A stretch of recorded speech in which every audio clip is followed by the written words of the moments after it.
চা খাবো না। খাবে না কেন? খাও। আর আজকে তো ডিনার করতে একটু দেরি হবে।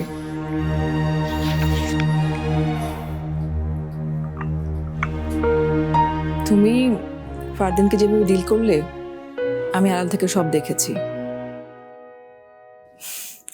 তোমার মতো আন্ডারস্ট্যান্ডিং বাবা পাওয়া সত্যি ভাগ্যের ব্যাপার। কিন্তু দুর্ভাগ্যটা তোমার। কি কি বললে তুমি? না, কিছু না, বললাম চা খাবো না। তুমি আজকে চা খেতে নিচে নামোনি, তাই আমি নিজেই নিয়ে এসেছি।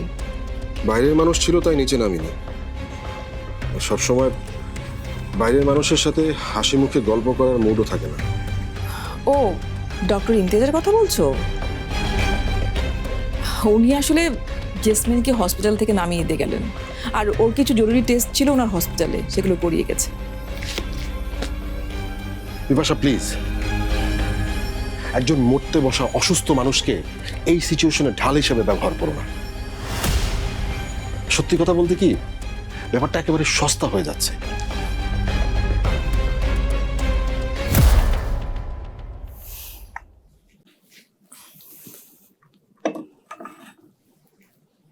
তোমার রাগ করাটা স্বাভাবিক, কিন্তু এসব কি ধরনের কথা শওকত? তুমি আমার সঙ্গে খোলামেলা কথা না বললে তোমার মনের মধ্যে যে ভুল বোঝাবুঝি চলছে সেটা কিভাবে মিটবে বলো? তুমি আমাকে প্রশ্ন করো, বকো, তোমার মনের মধ্যে কি চলছে সেগুলো বলো, কিন্তু এসব কি ধরনের নোংরা ইঙ্গিত?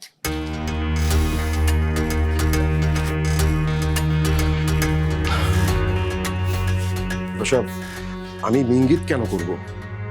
আর দেখো, এই কথাগুলো আগে কখনো হয়নি, আর ভবিষ্যতে হবে না। আমি তোমাকে শুরুতেই বলেছি, তুমি তুমি স্বাধীন, তুমি যা ইচ্ছা করতে পারো, যার সাথে খুশি মেলামেশা করতে পারো, আমার কিচ্ছু যায় আসে না। I don't care. এভাবে কথা না বললে হচ্ছে না? আরে যেটা সত্য আমি সেটা বললাম। দেখো, তোমার নিজস্ব একটা অধিকার আছে, একটা ফ্রিডম আছে, একটা লাইফ আছে। এখানে আমাকে কোনো কৈফিয়ত দিতে হবে না। আমি কেন কৈফিয়ত চাইবো? তোমার যা ইচ্ছা তুমি করতে পারো, কিন্তু কিন্তু একটা রিকোয়েস্ট করব। এই যে আমার সাথে ভালো থাকা, আনন্দে থাকা, খুশিতে থাকা, অন্তত এই অভিনয়টা করবে না। তাহলে কি তুমি বলছো আমি তোমাকে ঠকাচ্ছি? এত বছরের বিশ্বাসের পর এই তোমার সিদ্ধান্ত? আমি কোনো সিদ্ধান্ত নেইনি বিপাশা। আমি শুধু বলতে চেয়েছি, তুমি তোমার নিজের লাইফে মুক্ত, স্বাধীন এবং ইন্ডিভিজুয়াল একজন মানুষ।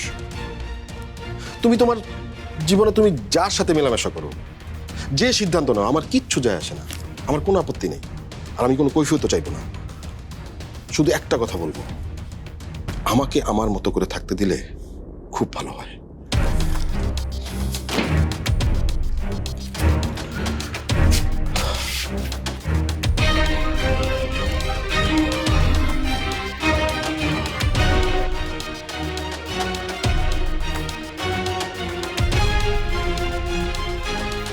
হ্যালো, ডক্টর ইমতিয়াজ, তুমি কালকে একবার তোমাদের এই নতুন নন্দিনীকে নিয়ে আমাদের বাসায় এসো তো।